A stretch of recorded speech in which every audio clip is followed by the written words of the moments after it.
Slovenska košarkaška reprezentanca se je znova zbrala na Ptuju, kjer potekajo intenzivne priprave na Evropsko prvenstvo v Litvi. Pa mi smo napravili jedno jako dobar posao na Kranjskoj gori, u jednom dobrom intenzitetu koji ćemo podizati sada ovde u narednim danima, bez obzira na trening utakmice.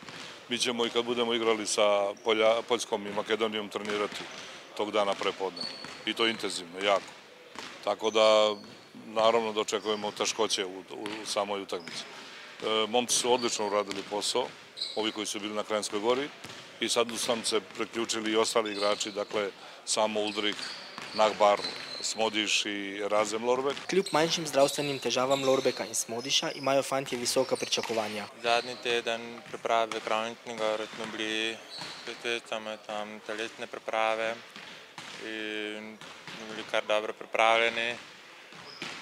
Na to pogrešali smo te glavni igralci, kot smo rekli, končno so nam pridružili zdaj, tako da smo zdaj komplektni.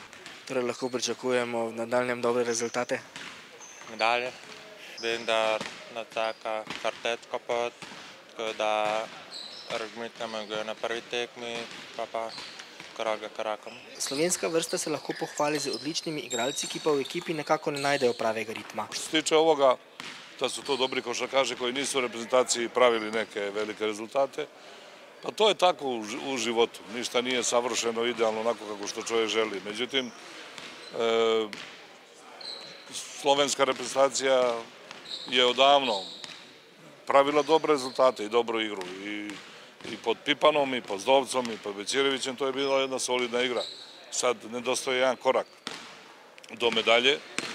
Mi sad treba da napravimo taj korak, radit ćemo intenzivno, želimo taj rezultat, želimo medalju na takmičenju koje će biti do sada sigurno najkvalitetnije od svih. I ja se nadam najbolje, ja sam uvek optimist.